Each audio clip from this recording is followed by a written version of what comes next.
I'm Austin Lugo. This is With Nothing to Say. Let's talk about dream scenario.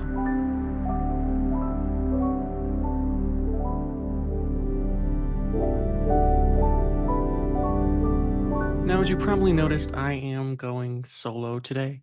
We were actually supposed to record yesterday, Andrew and I, about Godzilla, but unfortunately, I got some sort of strange food poisoning that just wrecked my body. And about 10 minutes into that conversation, which, if you want to see the live feed from yesterday, it is actually on our YouTube page called With Nothing to Say.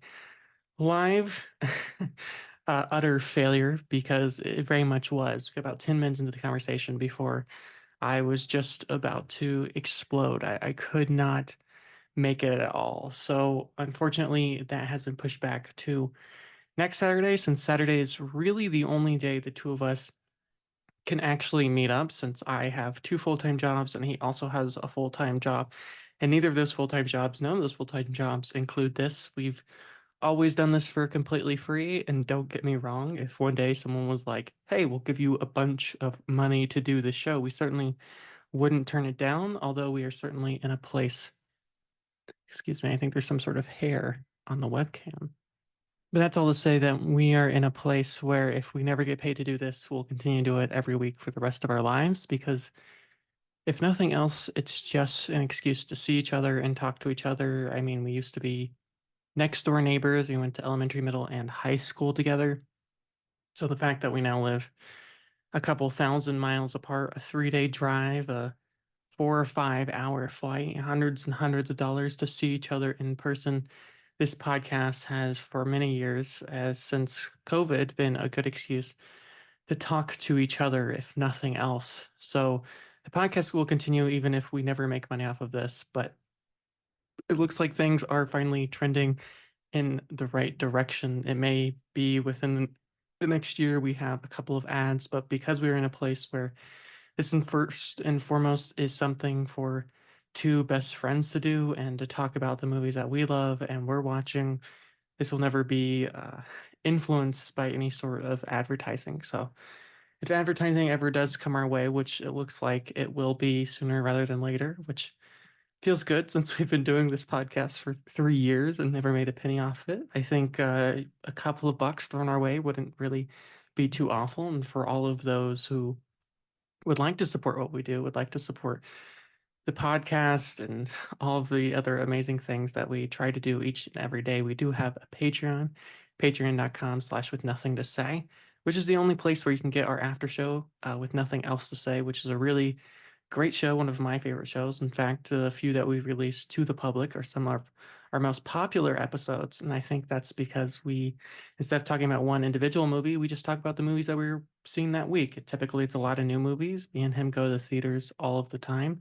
I used to go to the theater 5 days a week, but since this job of teaching, I've only been going about once a week, and Andrew usually goes once or twice a week too. And then, of course, we try to watch as many movies as we can. So while the show itself is focused on a singular episode for a whole hour, the after show, we may talk about 10, 15, 20 films, including some TV shows on top of that too. Of course, we have a letterbox, with nothing to say. Great place to see all the things that we have been watching lately. And of course, we have our individual letterboxes.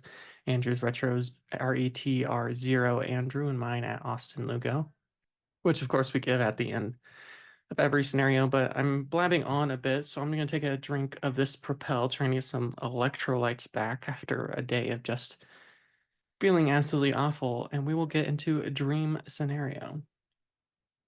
So, a new habit I've been trying to get into is, once I started teaching high school English, doing anything outside of teaching was very challenging. I'm a first time high school English teacher. I've taught a lot before, I subbed before, and I promise this is going to get into a dream scenario.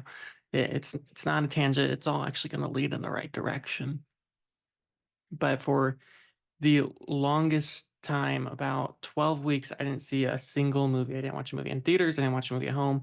The only movies I watched were the movies for this podcast. And we had also built up a couple in the backlog, so I would go weeks without watching a single movie. And this is coming from someone who used to watch a movie every single day, go to theater 3, 4, 5 times a week. So Not watching a movie for a lot longer time definitely messed a bit with my psyche. So I'm truly happy to be back in that world. And one of the reasons I am back in that world is my brother, who had been living with us for almost a year exactly, finally moved out. He got his own place. He's in college, so it's not like he's lose or anything like that, but money's been tight, and so he was more than welcome to stay with us. But he finally got his own place, and now he's living there with his boyfriend, still in the same city. He goes to university literally only a couple of minutes from where I live. You could walk to the university from where I live. But since he moved out, I really didn't get to see him that much. So I thought Tuesdays would be a great way because they do $5 movies at a lot of the local theaters around here, which I think is a great thing to do when your typical movie is $10 to $15, if not more. I do, of course, have that movie pass, which pays for a lot of my movies, but I know for my brother, money's tight, so only having to pay $4 or $5 for a movie, maybe a couple of bucks for candy or a soda or that sort of thing really makes the whole night for $10 or less a pretty good deal. Now I feel like I'm advertising for big cinema, those big movie theaters, but as someone who owned a movie theater with Andrew for a very short time, even though it was not a very successful movie theater. And of course, if given the option, we'd try to open it again. And it's something we are actually in talks with the university about. But until that day comes, it's nice to be able to go to a movie theater and actually see movies and new movies too. It's not just that they show like the old movies that came out, yeah, whoever knows how long ago, or just the bad movies. They'll show anything for $5. And so I was lucky enough because I knew this was only going to be in theaters here in Reno for a couple of weeks since this is not a big cinema community. And I don't think it's not a big cinema community necessarily because people don't love movies. I mean, we saw when I opened our movie theater that there was a very real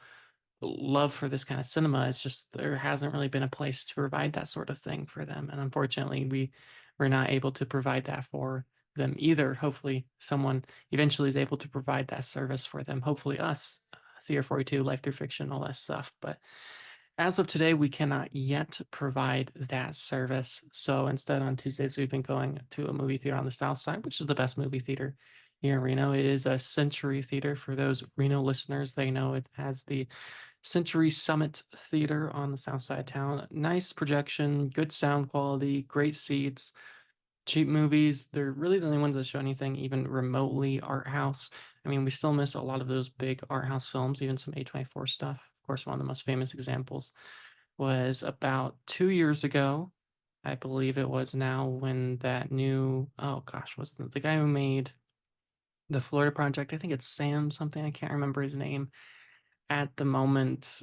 But when his last film came out, I really wanted to see it in theaters, but they didn't show it anywhere around here, which of course led to the theater and all that stuff. But I realized again, I'm getting on another tangent here. This is why I need Andrew. He's keeps me focused. He definitely keeps me on track. Without him, I go off in a whole lot of different directions. But this is most assuredly just a not so often thing. I would like to record more podcasts in the future, more than just the two that we do a week. And maybe if I get into the MFA program, which if you listen to the after show, you know I've been trying to apply to this MFA program. I might make this recording more than just the once a week. Maybe provide some extra stuff, even if it isn't your typical hour long stuff, just because I think all of you deserve that stuff. I mean, I know you all enjoy the podcast that Andrew and I do together. I don't know if you enjoy as much just me talking for an hour. I know that is a lot to just hear one voice and my voice at that. So I do appreciate you all listening. I do appreciate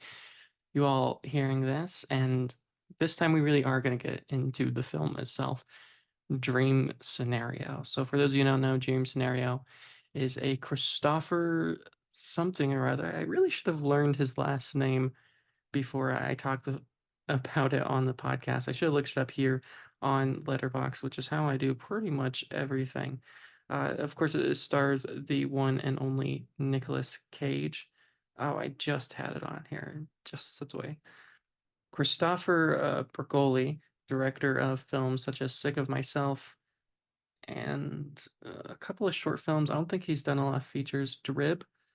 I'll be honest, I haven't heard of a lot of his work. This is the first big film I've heard of course, produced by A24, so it definitely has a much wider audience than his other stuff. And having seen this filmmaker for the first time, it's exciting to see him get that sort of larger audience. And this film is produced by Nicolas Cage. So this is something that Nicolas Cage himself very much fell in love with. And I saw this with my brother and his boyfriend, and it's fascinating seeing movies with my brother's boyfriend, Eric, because Eric has such a different take on cinema than either Andrew and I do. And of course, Andrew and I do have different takes on cinema. And I think if we had a similar take on cinema, it would be very boring and this podcast would be meaningless. It would just be basically what you all are listening to now, just one sided opinions, not really the whole view of things, but I want to bring his opinion in here because it is so different than the way that I see the world. He is someone who is very much interested in things like set design and particularly actors. He's very actor based filming. You know, whenever I go see a movie with him, he's always talking about the performances. And it's not that performances are meaningless to me. I, of course, find value in performances, and I recognize that actors are a fundamental part of the filmmaking process. But I guess I'm much more of that Alfred Hitchcock sort of style. Maybe not to the extent he is, where he described actors as cattle that just need to be moved from one place to the other. I try not to treat my actors when we're making a film as we did with our last feature, Sir Mel Hayes, or our documentaries or anything like that. I try not to treat them with those sorts of ideas in mind, but I definitely just think that they are a very small part of a much larger filmmaking process. I mean, it's one of the reasons I love Italian neorealism. A lot of those actors aren't professional actors. They're just people they found on the street who just have the right look. They had the right face, and yet they give wonderful performances. And I would argue the difference between a good and bad performance has really very little to do with the actor themselves. I think even the worst actor under a great director could do a great job. And we've seen that time and time again with people like Paul Thomas Anderson and so many other filmmakers who utilize first-time actors in their films. And of course, as directors get older, they don't use first-time actors as much, although there's some that still love to do that even later in their career. I know Werner Herzog was, even though we talk about The American Friend, where there's just so many famous people in that film, both famous directors, artists, and actors in that film. And yet he is someone who loves to use first-time actors because they can give a performance that is completely unself-conscious because they're not thinking about, oh, am I going to win the Oscar for this? Is this going to be the best performance ever? Andrew and I have talked about multiple times our problems with some of these actors like Leonardo DiCaprio, who is an incredible actor. And I would argue Joaquin Phoenix kind of been in this realm lately too. We're both incredible actors, but they're put into a system, a capitalistic system, where every time they have a performance, every time they're in a film, is basically an application for their next film. I mean, they constantly have to be proving themselves. They constantly have to be proving that they're worth something, and that sucks as an actor. The fact that no matter how big of a name you are, within a year you can be forgotten and you can disappear into the realm of the unknown just so quickly.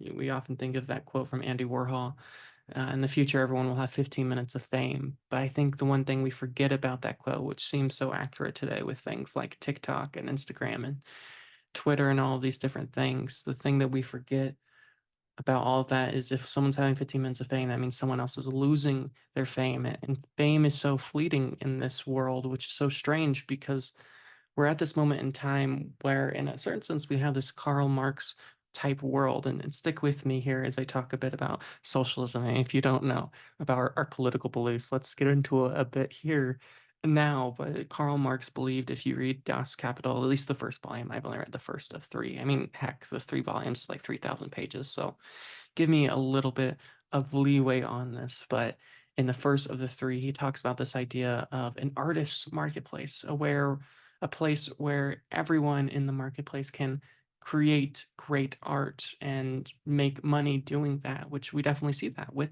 TikTok creators and people on YouTube and people on podcasts where they can make a living just making the art that they love and not be forced to work at a factory and randomly press buttons for who knows what, shuffling papers.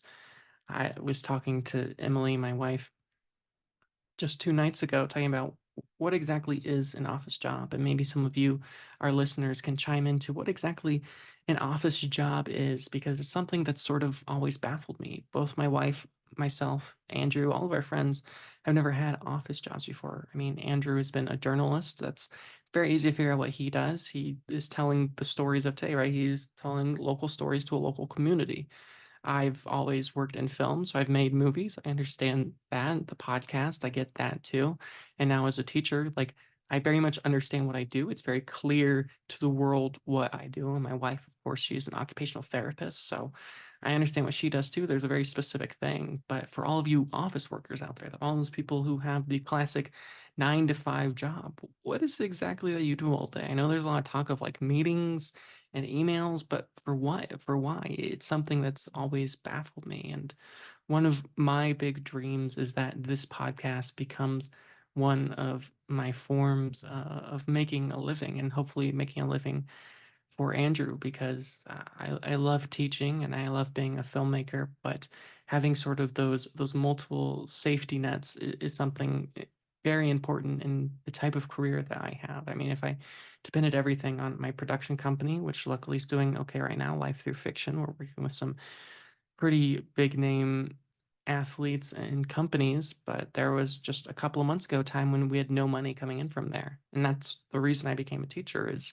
well, I got to make a living somehow. And if this became a way that I could support myself and support Andrew and of course support both our families, I think that would be incredibly valuable and I could make the best out of this. And this is again, long tangent. This is why Andrew needs to be here to rope me back in because I said I'm going to be talking about a dream scenario, and now we're what 30 minutes into this conversation, and I haven't really said anything about dream scenario. But the point I was trying to make through this extremely long tangent is it's really exciting to see someone like Christopher Brogley, maybe is how you pronounce his name. It's exciting to see someone like him being able to make the films that he wants to make without the influence of your Marvels or your Disneys or your Warner Brothers or this, that, and the other. It's very much his film. And whether you like Dream Scenario or not, and I feel like this is a very divisive film. I know when I took my brother to see it, he did not like it at all. And I completely understand that. It's definitely a film that'll divide people. Even if you are a big Nicolas Cage fan, which for some people they're only saying it because they're like, oh, Nicolas Cage. And I think there are films that can be very enjoyable like that. I think of the film with Pedro Pascal and Nicolas Cage, The Unbearable Weight of Massive Talent. If you just like Nicolas Cage, you're probably going to love that film, even if you don't like the director or Pedro Pascal or anyone else in that film. Merely because you like Nicolas Cage, that will be an enjoyable experience. And this film very much is centered on the one and only Nicolas Cage, which I think it's a bad rap. You know, people often call him the greatest bad actor, but I've seen Nicolas Cage in a lot of stuff. I really haven't seen a bad performance.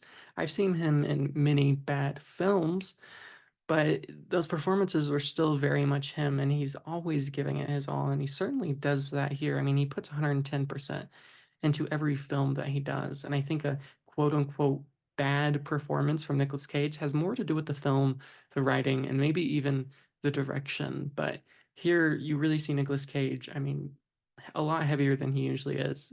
I don't know if he actually added 50 or 60 pounds for this role, but I very much believe that he could have. Maybe it is just a suit. You never really see him without his shirt on. But Nicolas Cage being Nicolas Cage, I wouldn't be that surprised. And I'm looking at the letterbox ratings here, and it's very much leaned around 4, which I think is a little low for me. And I'll get into my actual rating here towards the end. And 4 out of 5 stars, so 8 out of 10 in Andrew and I's current system, which is a good rating, but I'm in a bit of a disagreement here. I think a lot of the arguments, as I was saying, they're so much more interested in the acting of Nicolas Cage. They're so interested in that part of it. I think they miss the real core of this piece and what this piece is really about, which I was trying to explain to my brother because he's like, well, this has nothing to do with like how cancel culture really works, or this is how people really respond to that. But even though like the film is quote unquote about fame and how we gain fame and how quickly we lose fame, about that 15 minutes of fame and about quote unquote cancel culture, I don't think this is really what the film is about at all. I think it's about something entirely different. In fact, I would argue that Dream Scenario is a film about filmmaking. It is a film very much interested in the idea of how we form ideas and why we form ideas. Dreaming is such a strange and wonderful thing, and I think is a perfect analogy for filmmaking itself, because both dreams and filmmaking aren't real, right? They're made believe. They're written up in our heads and shared with the world, just like we would share a dream or how we share different ideas. And just excuse me for 1 second here. My cat broke into my room, so I had to close the door even though he is in here now. So if he disrupts the podcast, I must pardon myself. And here he comes right now, the one and only Alfred. It's funny. I have 3 cats, but Alfred is the only one that really ever likes to bother me during my podcast or is so burdensome. My other cats just aren't nearly as burdensome. Of our 3 cats, we got this one first, and when we got this cat, we were told that, oh, he's a really low maintenance cat. And you be very careful whenever you go to the pound, because we get all the cats from the pound, because it just seems ethically better than, getting kittens and all that sort of thing. But one of the things they told us was that he's a really low maintenance cat. And you need to be careful when someone tells you low maintenance, because if they're low maintenance, they're very much a high maintenance cat. But jumping back into this idea of dreams and filmmaking, I very much believe that dreams and filmmaking come from the same world. They're things that are imagined up, right? And we show to the world, we share them to the world, and our interpretation is really secondary. We talk often in the film about this idea of Jungian psychology, which of course comes from Freud and exploring how dreams have meaning and value. And Nicolas Cage sort of laughs at that idea. He's like, "Oh no, no, dreams don't have any meaning. They don't have any value. It's just our brain just trying to heal itself." And the truth of the matter is, like they point out in the film, is we don't really know why we dream. I mean, we have ideas. And to be clear, I'm not an expert on this. I'm not a scientist. So all of you doctors, scientists, people who study this sort of thing, study dreamology, I guess it would be called. I think that'd be a great job to have. But maybe we do understand why dreams exist. But in the world of this film, I'll only speak. I won't speak of the real world because I don't know anything about anything. But in the world of this film, we do not understand why dreams happen. We don't know why they exist. And so we start to see Nicolas Cage for no reason at all. He starts showing up as a professor in some sort of molecular biology or something like that. He studies ants and intelligence is what he calls it. And it's very much this idea of sort of how we make our way in the world. I think it's funny that he very much fails to utilize his fame, which I would argue like anyone sort of in this world would fail to do that, because he lives in the very bureaucratic world of working at a college, which I don't think people recognize if they don't work in that world. And as someone who doesn't himself work in that world, but hopes to work in that world soon and knows a lot of people that work in that world to talk about that world. It's a very bureaucratic world, as so many jobs are. I think one of the few unbureaucratic jobs really is teaching, because there is no ladder to climb. It's either I mean, if you want to be administrator, that becomes bureaucratic. But for most teachers, the goal is to teach. Like that's what they want to do. And if you want to teach, like there's no ladder to climb. Maybe you get some better classes, but at the end of the day, like you're still teaching the same thing. You're still teaching the same kids. Maybe you get slightly better classes because you've been there longer, or you schmooze the right people, but there's not much of a ladder to climb. But in a college, it very much is. I mean, the very fact of being hired is so much an illusion, because everyone you're competing with is on the same level as you. I mean, everyone who becomes a college professor mostly have their doctorates. They have PhDs. Maybe they only have their masters if they're an English professor, but if that's the case, they've typically published one, if not multiple books.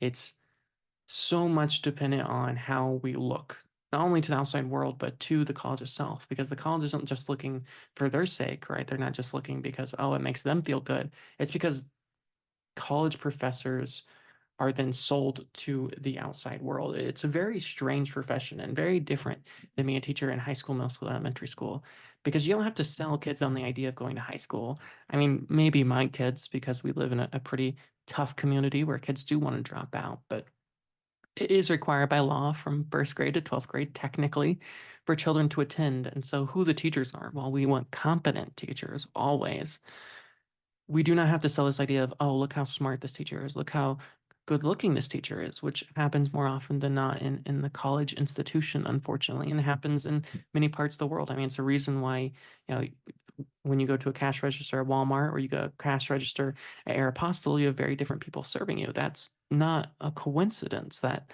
very much has to do with this idea of selling some specific idea. And for Walmart, that's value, the idea that we can buy a lot of things super cheaply, where at Aeropostale, right, it's the Illusion or American Eagle or any of these, supposedly once I'm pulling back on my 2012, you can see my inner child coming out, my 2012 teenage years, in which those were kind of the popular things, which they aren't necessarily today. But this idea of selling this illusion of beauty.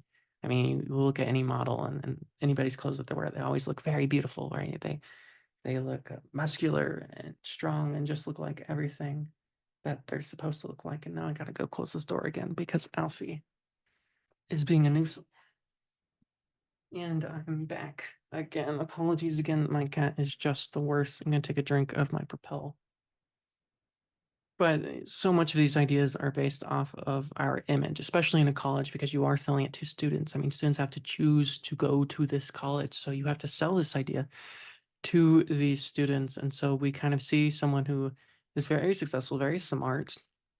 Nicolas Cage's character, which I'm apologizing right now. I've never learned the names of anyone's character in a film. I'm just terrible at it. I mean, even some of my favorite films, I couldn't name most characters. I can't think of the main character's name in Risky Business or Playtime. Although I guess Playtime I have a little bit of excuse, but still, even like some of my favorite films, I can't think of any of the main characters. I can think of the actors in it, and that's usually how I utilize their names when I talk about them. But I'm not going to know any of the names in this one, just like I've never known any of the names. Andrew's always good at this stuff. He usually has Wikipedia up, and he can do all of that kind of stuff. This is why I need Andrew on the podcast. He's definitely my better half, as it were. He definitely evens me out. He slows me down, and he can get the kind of stuff that I can't really get to. But unfortunately, you are just stuck with me today for dream scenario. And so, even though Nicolas Cage is very successful in some ways, he's a lowly college professor. He is tenured, which is a really big deal, but it's very clear that he can't climb up the ladder. He can't produce the work he wants to produce. He can't print the papers he wants to print. He can't write the books he wants to write, which part of that is his inability to work with bureaucracy. I mean, we see him unable to be invited to these sort of get togethers and meetings, this sort of thing. But I would argue that the other part of it, which is a big part of this film, is this waiting that we all have, right? Waiting for greatness to come to us. Thinking that if we just sit here all day long, one day we're going to win that lottery. One day someone's going to find us, right? This idea of being discovered.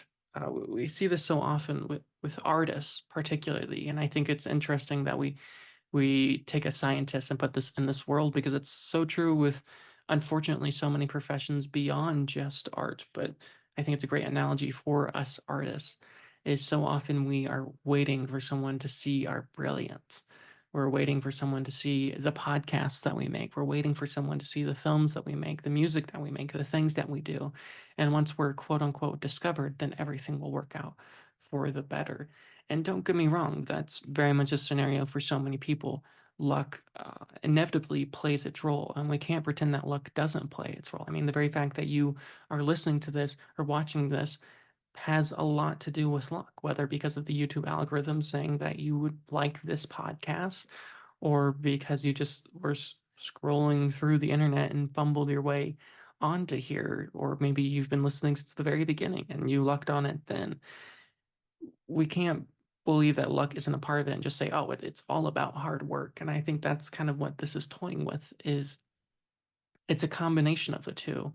And of course, in this case, Nicolas Cage is discovered, right? He starts showing up in people's dreams. And I think what's fascinating throughout this film is they don't really care about why. We have a couple of conversations in this film where they ask Nicolas Cage, why are you showing up in people's dreams? And he has no logical explanation. The film has no explanation. There's no reason for it. And this is something I tell my creative writing kids is we often want to explain everything to the world in our writing. We want to explain every little detail. We want to explain everything that works in this world, especially when we're working in the world of sci-fi or fantasy or the surreal. But the fact of the matter is the only thing that matters is that we have a conflict and there's an attempt at a solution. Whether the solution works or not doesn't really matter either. But there must always be conflict. In this case, the conflict is he's showing up in people's dreams, and we don't really need to know why the conflict is happening. I mean, it's completely unnecessary to the film, and I think this is what separates a good film from a bad film. And I think a bad version of this film, which there very much could be a bad version of this film, I'm sure there might be some copycats the next couple of years, as there always is with these intriguing sort of ideas, is where they try to explain, right? Like, oh, he's in this dream because of this, he's in it because of why. And we don't really get that here because it doesn't really matter. And so he hits this luck, right? And so through this film, he tries to utilize his luck to his success. But the thing is, like, because he didn't put the work in the first place, right? Because he didn't write this book that he's been wanting to write for decades now, right? This book on ontology or intelligence, as he calls it, the idea of what I believe, again, is one of the things that doesn't really matter. It's a MacGuffin of sorts about like this colonized mind, or not colonized mind is the wrong word, but this collective unconscious, I believe, is the idea he's kind of going for. They don't really explain much of it in the film because again, it's a MacGuffin. It doesn't really matter all that much. But the thing is when you are given fame without the hard work behind it, I mean, as much as we may hate people who are famous on YouTube, like your Mr. Beast or Casey Neistat or whoever, whether you like them or not, you need to give them respect because, yes, luck brought them their initial fame. Because initial fame is always brought along by luck, 100% of the time. That's just how the world works. That's how it's always worked. It's always will work. Your initial fame is always brought on by a bit of luck. Yes, there was a lot of hard work that got into that. And, I remember this great thing my professor told me. He was a film professor. And he said, if you put in the hard work, luck will follow. Luck comes to all of us. It's just if we're ready for that luck or not. And if we're ready for luck, like the people that continue fame after, those short bursts, I would argue the reason that they're ready for luck is they've been putting in the hard work for 2, 5, 10, 15, 20 years. Who knows how long they've been putting in the hard work before they got to that point. And so when they do get that lucky point, when they do get that lucky break of having 10,000, 100,000, a million subscribers, right? Because, they have a video that just goes viral, they're prepared for it and they can continue to do the hard work and do what they do. And so when the luck comes again and again, they're ready for it. And so they can perpetuate this fame and build off of that. Fame and wealth are very similar in that, to make your first wealth, and again, I'm not a finance manager, I don't play one on TV, so do keep that in mind. And I'm certainly not someone who is wealthy by any means. I mean, I'm a teacher for God's sake. But this idea that wealth builds upon wealth, which is like when you first get wealthy, there is some luck to it. I mean, maybe you just got the right job. Maybe someone close to you passed away who had some wealth. Maybe it's generational wealth. Maybe it's this, that, or the other. But for whatever reason, right, you got a bit of money. Maybe you just got the right job right out of college because, you just knew a guy who knew a guy, and one thing led to another, and so on and so forth. And now you got this great job. And it's the problematic world of capitalism, which I know we're talking about politics a lot more than when Andrew's here, even though Andrew's much more political than I am. But I think talking about capitalism is very valuable in this conversation because it is very much a film about capitalism and what capitalism does to us as humans. And it's cyclical, where wealth builds upon wealth. Once you have wealth, right, you can put that into an IRA or bonds or these different stocks, and it'll literally build upon itself, and you'll never have to work another day in your life. And that's why sort of the wealthy never stop being wealthy, because once they have that initial wealth, they can kind of just live off that. And it's the same thing really goes with fame too. Once you have that initial fame, you still need to put in the hard work, but you don't need to put in the hard work that you put in originally. The hardest thing to do for any artist is the 0 to 1, is getting those first 100 fans, 1,000 fans. I mean, Andrew and I have been recording for 3 years, and we've gotten most of our listeners in the past year, even though this is our third year doing this every single week, at least 2 hours a week. I mean, literally, we've put in hundreds, if not thousands, of hours into this podcast. And it's until the last couple of months that we've really seen some growth. And we're so grateful and so lucky to have this. But fame does the same thing. I mean, it perpetuates upon itself because once you have viewers, YouTube says, oh, now that you have a lot of viewers, then other people want to see it. And then because of that, right, you get more viewers and so on and so forth, and kind of builds on itself. And we see that a little bit here towards the beginning, right? At first, it's just a couple people with a dream, and then a couple more, and it builds, I'll say, like fame, perpetuating fame, the snake sort of eating its own tail, as it were. And he tries to utilize his fame to publish his book. Of course, there's that great moment with Michael Cera, who I did not expect in this film, but he has a great small role, and it's weird to see Michael Cera look old for the first time, and you forget that like Michael Cera's not a kid anymore. I mean, he hasn't been a kid for a long time. He just had such a baby face for so long that it's almost haunting to see him in a role where like he's not in his 40s yet, I don't think. I actually don't know how old Michael Cera is. Let's see if we can look it up here on Letterboxd. He was born in 1988, so he's about 10 years older than me. So he's like 35. I mean, he's still pretty young. He's not that old, but they definitely old him up in this film, and it's very strange to see and fascinating to see. And it has a lot to do with how startups work too. And someone who has worked and continues to work in the startup world, you see this a lot. You see just the constant turnover and how sort of startups come start with these like amazing ideas and just like super ambitious, and then suddenly they sort of fall out and they kind of get stuck in the trap of what these big companies do because even though the startup was created to fight these big companies, at the end of the day we realized that, oh no, the reason these companies are so big is because they are doing something right, even if we hate them for it. I mean, we think of the Disneys and the Warner Brothers and these sort of big box office leaders, and we're frustrated by them. And then we celebrate things like A24, but now we see A24 moving in the exact same direction as Andrew and I have talked about, as they want to focus more on sequels and that sort of thing. And it's the unfortunate world of capitalism. And you see that here with Nicolas Cage is sort of he's getting bigger and bigger, and he can't do the one thing he wants to do. He wants to publish his book. And I would argue a big problem with it is he didn't write the book, and he refuses to write the book, at least until almost the end of the film. And that's a whole other thing in its own. But because he never put the hard work in the first place, because he refused to put in the hard work to lead to that fame, right? When luck came upon him, he didn't have the foundation of hard work, like a pyramid, as it were, right? We got a reverse pyramid situation where he has all the fame, but he has no foundation because he didn't put in the work before it. And so he fails miserably. And we watch him do that. We watch that downfall. We watch a sort of rise and fall, this sort of Citizen Kane sort of rise and fall. And I'm not using Citizen Kane because it's the most famous movie of all time, but more so the Shakespearean quality of a film like Citizen Kane, like a Macbeth, where we rise to power very quickly without the actual tools to use. And I think Macbeth is a great example of this. And it's not just because I'm about to teach Macbeth in my English course next semester and we get back in the spring, but because it is about this rise to power and what happens when we rise to power when we're not prepared for it, when we're not ready for it, when we're not deserving of it in a certain way. And he's not deserving of it.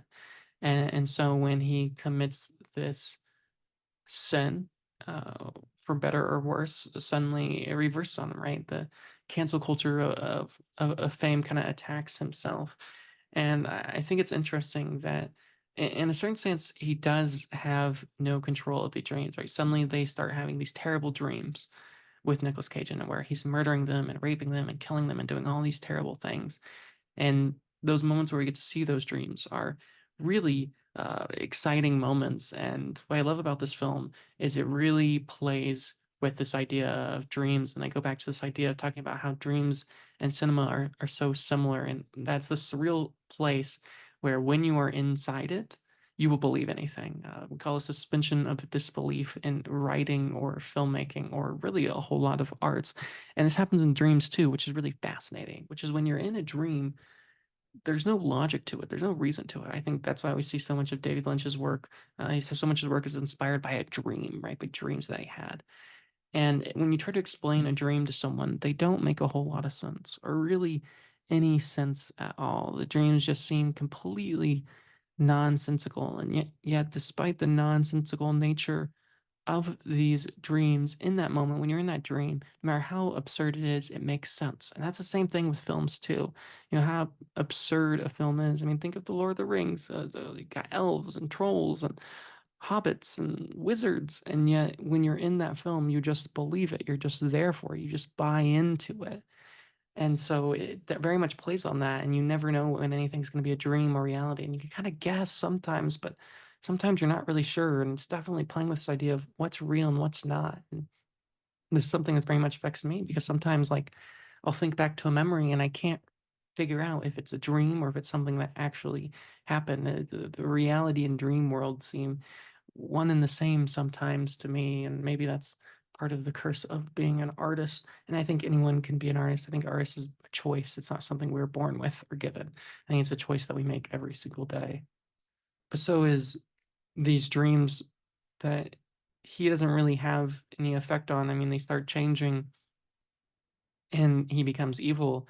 And now there's a sort of cancer culture thing going on where everyone suddenly hates him, even though he doesn't have a whole lot of control.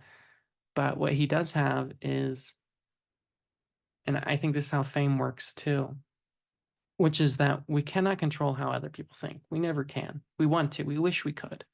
And we love those moments when we are loved by others. I mean, I love those moments when people comment posts on YouTube, which I guess is a secret hidden way to ask you all to please like, comment, and subscribe because it really does mean a lot to me to see that people do care about this, that they do listen to this, that this does bring value to people. I mean, at the end of the day, that's why we do this, is to bring value to the world because we think we have something interesting to say, and maybe we don't.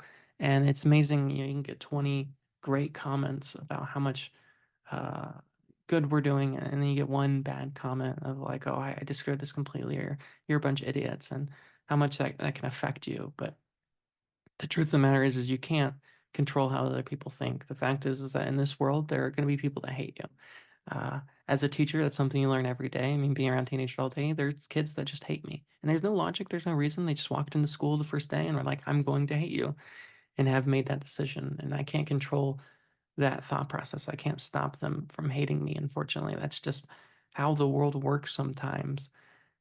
And our flaw, our fatal flaw, and we see this in so many people who have fallen from power, is how they react to that frustration or hatred.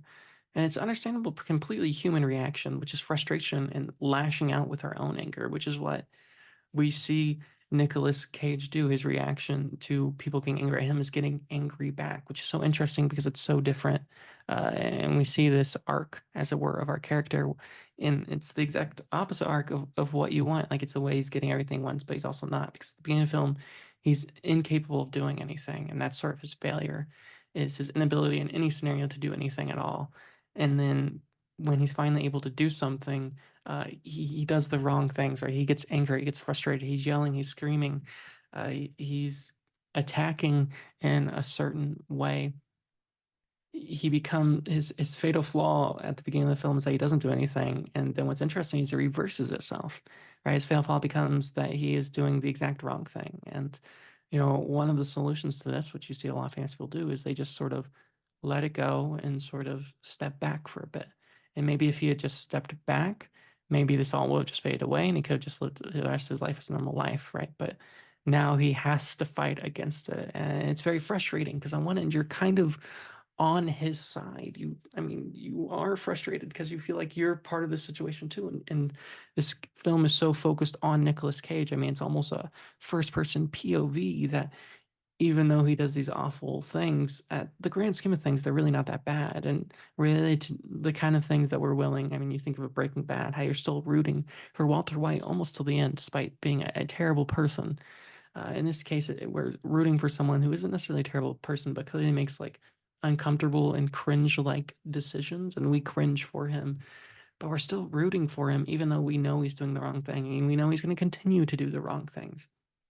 And when it comes to fame, of course, this is speaking as someone who has never been famous and probably never will be famous, but this idea of fame that when people have bad reactions to what we do, that's completely out of our control, right? People are always going to be angry at us. There's always going to be people that don't like us for whatever reason. And often those reasons don't have anything to do with anything. Maybe they do, maybe they don't. We can't control their thoughts. And that's exactly what Nicolas Cage tries to do here.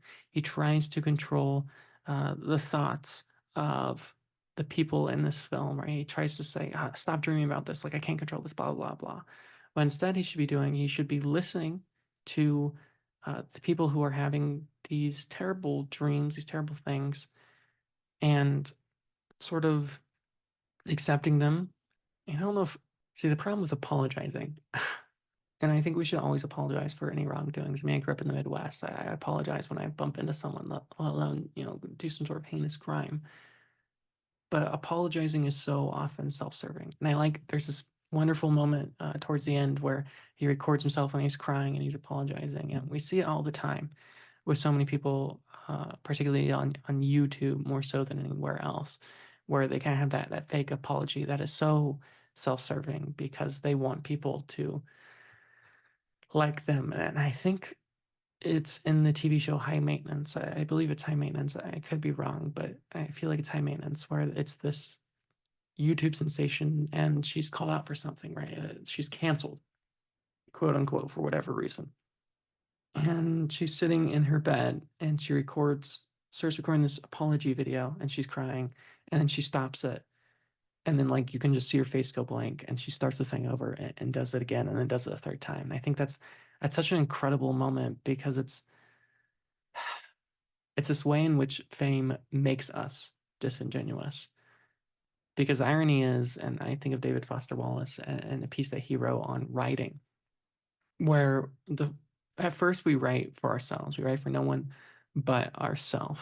And because we write for ourselves, because we are so specific to ourselves, we become popular because people find that niche. They find that interesting because they're like, oh, here's a person with a voice. And we see that with fame too, right? Here's a person with a very specific voice. And so they create that specific voice. I mean, they sound to the world. But now suddenly they are making a living doing that. And so now they need to perpetuate this idea of, oh, we need to sell, right, this voice that we've created. And now it becomes writing or creating any sort of art for someone else other than ourselves. And then that's exactly why we get canceled, is because we become disingenuous, because the world has made us disingenuous, because even though we started in a place of being genuine, we profited off of this false genuinity. And so we have to kind of work our way back to being genuine. And one of the ways I see artists doing this in the modern world, and something I really encourage my students to do, is I have students that want to be artists. I have students who want to live in this world of making art for a living. I strongly encourage that, especially in a community where that's not valued.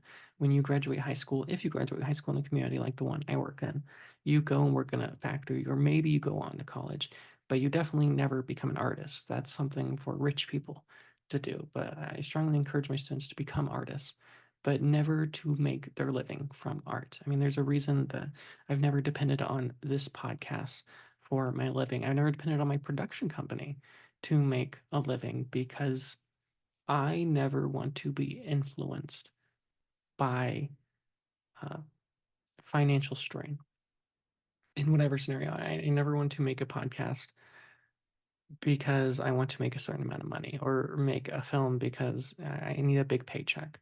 I always have something, and that's why I love teaching, is it's something that fills my day to day and something that I think does bring value to the world. And at the end of the day, it is a hey, love, What you doing? podcasting. Oh, is it live? Yeah. Nice. Hello, live. What's up? We're just seeing how you were feeling. I'm good. We went to the farmer's market today. You want to? Apologies. But I think you should never depend on finances for your art, because I think the moment you do, your art will change. And it's not because you want it to change. I think you can try everything in your power to not get it to change, but the very fact that you're making a living from it will affect that. And that's not to say that, all of you amazing supporters out there who already support this podcast and those who continue to support the work that we do should stop supporting the work that we do, because we're very grateful for it. But I want you all to know that we're never dependent on that we make the art for the art. And as being a teacher, I don't have to worry about this making money. I never have to worry about the podcast making money. And so we can talk about the movies that we want to talk about, even if they are these obscure, no name films that no one's ever heard of. I mean, a film we were going to talk about was a film that was shot in Singali, I believe, a very famous Singali filmmaker and the very first filmmaker to create a film in the Wolof language. But even so, I mean, that's a very niche thing. And we can do that because we're not dependent on Audible or VPN or whoever, making sure we have a certain amount of views or listens on any episode. I mean, whether an episode gets 60,000 listens or 10 listens, while we would obviously prefer the 6,000 to the 10, that's okay. We're still going to make it every single week, even if we have those episodes that don't do well. And we're not going to change what we do because of that. I mean, we always want to make work that's enjoyable, but as long as it's enjoyable to us, that's really what matters. And that's why I tell my kids, my students, is as an artist, make work that you love and never be dependent on that. And that's another problem here is Nicolas Cage becomes dependent on those dreams, and his success is very much dependent on that. We see that so often with fame as they become dependent on fame. And so they just have to get bigger and bigger and bigger.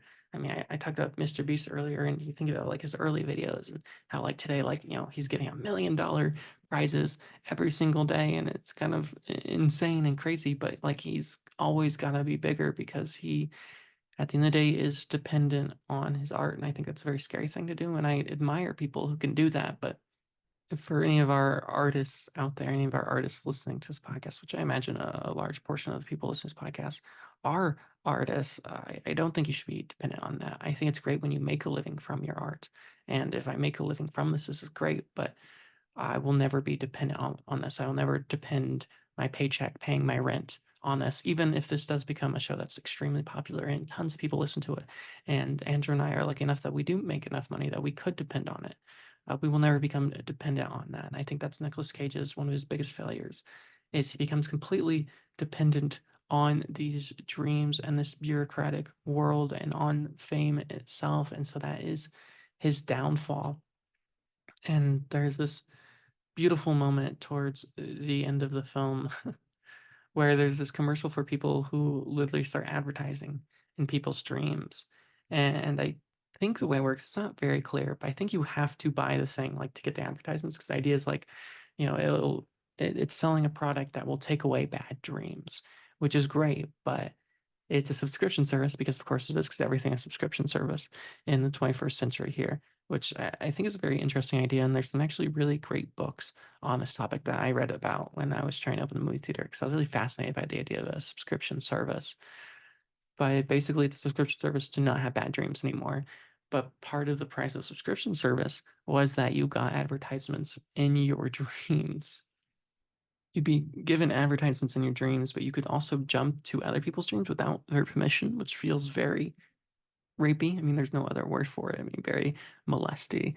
And of course, that's kind of the joke behind it. There's a lot of humor behind this film that is sort of hidden under this very bland way. I remember when I was making my last feature, Sir Mel Hayes, we talked about the comedy of the piece, and there's some uh, comedic moments. I would not say I'm a funny writer, but there's comedic moments. And I said you should always play it straight because there's more value in genuineness. I think that's what like makes a great piece of comedy work, is that it kind of comes from the heart. And you see this here, like they play it very flat. And so I think a lot of time maybe the comedy is missed or kind of goes over our heads, but I that moment's a little bit on the nose, but I enjoy it anyways. And the film ends in this fascinating way, which I did not expect. He separates from his wife. The world just immediately forgets about him, which I think is interesting. And I think what's most interesting about it is we have this climactic moment where he wants to see his daughters play, right? It's kind of something that this whole film has been building up. Just one moment where he sees his daughter in this play because he is really a good father. I mean, he really does try to be a good dad, even if he fails in all of these other ways. If nothing else, he's trying to be a good dad. And he wants to see his father, and the fact that they refuse to let him. I guess I don't know the actual legal. I mean, they can ask him to leave, but I don't think they can make him. I don't really know because it's a public space, and unless there's like a restraining order, they really can't make him do it. But they try to anyways, of course, and it's very frustrating as a viewer because he just really wants to be there for his kid. And so there's this climactic moment where he actually injures someone on purpose, but he injures someone, and then cut to right months later. And the next thing we learn is like everyone's pretty much forgotten about him. And I think that's fascinating is we don't really see the downfall for him. I mean, we don't see him sort of fading away. And again, there's no explanation. There's no explanation of why the dreams suddenly stop. It's just he disappears. And so he starts traveling in France, which I think is really funny because France is such an interesting way of seeing the world. Like the French people, uh, speaking as someone who has a lot of our listeners are from France or live in France, I think that's really interesting. They obviously have a quirky taste if they listen to this podcast, but it is fascinating to watch him finally do something. I mean, he writes his book, and of course, it's changed from the book being named Dream Scenario to The Man of Your Nightmares or something like that. And he kind of has to play into this very specific type of role that he wasn't originally in. He sort of has to lean into the type of fame that he has, which you see so many people do for profit, and he does it too. But you can see he's sort of miserable by it because he's not doing the one thing he wanted to do. He wanted to be a professor. And as a tenured professor, I mean, technically, you can't be fired unless like he broke any laws, which he didn't.